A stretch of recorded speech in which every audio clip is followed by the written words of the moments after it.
बिस्मिल्लाहिर्रहमानिर्रहीम। अस्सलाम वालेकुम व्यूअर्स, आप देख रहे हैं डाइनिंग और KFC से भी बेहतरीन झटपट से आज हम जंबो फ्राइज बना रहे हैं।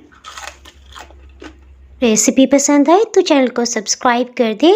बेल आइकन को ऑल पे कर देने से आपको वीडियो का नोटिफिकेशन सबसे पहले फ्री में मिल जाएगा। फ्राइज बनाने के लिए हमेशा नमकीन और फ्रेश आलू का इंतखाब किया जाता है। इसमें मजे की बात आपको बता दूं, वेजिटेबल शॉप में जो सबसे बड़े 2 आलू थे ना, वो हमने सिलेक्ट कर लिए। आपके अंदाजे के लिए बता दी चलो, ये तकरीबन 1 किलो या फिर 2 पाउंड के आसपास है। छिलका उतार लेने के बाद एक दफा फिर से इसे अच्छी तरह से धो लिया था। ये फ्राइज की सबसे आसान तरीन रेसिपी है। इसमें आपको ना तो आलू को माइक्रोवेव करने की जरूरत है और ना ही बॉईल करने की। आलू काटते हुए इसके अंदर कोई भी इस तरह का निशान नजर आए तो उसे काटते हुए अलग कर देते हैं। बस आलू को काटते हुए ये ध्यान रखना है कि ना तो आलू बहुत ज्यादा मोटा कटे और ना ही बिल्कुल बारीक। क्रिस्पी फ्राइज बनाने के लिए जरूरी है कि हम इसे ढेर सारा पानी डालते हुए 1 से 2 पानियों में अच्छी तरह से धो लें। आपको सही से नजर आए सो मैं कैमरे को जूम कर रही हूँ। देखें, जब हम इससे मिक्स कर रहे हैं ना, तो पानी की रंगत दूधिया हो गई है। आलू के अंदर स्टार्च होता है। दोबारा से बाउल में साफ पानी भर लिया है। अब की बार पानी काफी हद तक साफ है। इसका मतलब है मजीद वॉश करने की जरूरत नहीं है। इसका पानी अच्छी तरह से नुचड़ जाए सो इसे छलने में निकाल लिया है। आलूओं पे लगी हुई हल्की हल्की नमी हमारे बहुत काम आएगी। आलूओं पे क्रिस्पी कोटिंग के लिए 4 खाने वाले चम्मच मैदा और 4 ही खाने वाले चम्मच हम कॉर्नफ्लावर छिड़क रहे हैं। आपने इसमें एक पॉइंट नोट किया कि हमने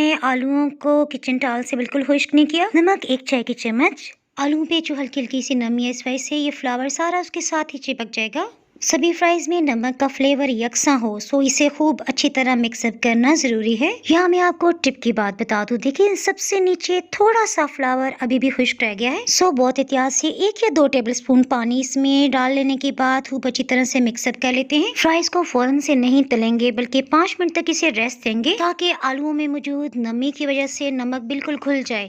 ऑयल को प्री हीट कर लेते हैं। ऑयल को 2 मिनट तक मीडियम लो हीट पे गर्म कर लेने के बाद मीडियम से थोड़ा सा कम हीट रख रहे हैं। अब मैं आपको टिप की बात बताती चलूं। 3 मिनट तक हमने फ्राइज को बिल्कुल भी टर्न नहीं करना ताकि इस पे जो भी कोटिंग है वो इसके साथ ही चिपक जाए। उसके बाद आप आसानी से उल्टा पलटा लें। इंशाल्लाह कोटिंग बिल्कुल भी अलग नहीं होगी। कुछ ही देर में खुद ब खुद फ्राइज ऊपर की सतह पे आ जाएंगे। सिर्फ 30 सेकंड्स के बाद ही आप देखेंगे कि इस पे हल्की सुनहरी रंगत आ रही है। इस स्टेज पे भी आप फ्राइज को निकाल सकते हैं, लेकिन मेरा मशवरा है कि अगर आप इस पे मजीद थोड़ी सी सुनहरी रंगत आने देंगे, चिप्स फ्राई करते हुए लास्ट के 30 सेकंड्स के लिए हमने हीट को मीडियम हाई कर दिया है। इस तरह से फ्राइज में जो भी ऑयल जज्ब होगा ना, वो रिलीज हो जाएगा और फ्राइज खाते हुए आपको भारीपन महसूस नहीं होगा। चिप्स निकालते हुए हीट को हमने बिल्कुल लो कर दिया था। सेकंड बैच को डाल देने के बाद हम दोबारा से मीडियम से थोड़ा सा कम हीट को रख रहे हैं। इसके साथ एक्स्ट्रा टेस्टी आप फ्राइज मसाला छिड़केंगे ना, तो फिर तो आपको मजा ही आ जाएगा। उसकी रेसिपी का लिंक ऊपर आपको आई बटन में नजर आ रहा होगा, उसे क्लिक करके रेसिपी देख सकते हैं। क्रिस्पी कोटिंग की वजह से देखें फ्राइज बिल्कुल सीधे खड़े हैं।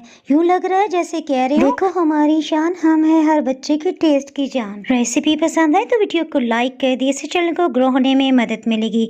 डाइनिंग कार को आप यूट्यूब, इंस्टाग्राम और फेसबुक पे फॉलो कर सकते हैं। दुआओं में याद रखें, फिर मिलेंगे मज़ेदार सी रेसिपी के साथ। अल्लाह हाफिज़।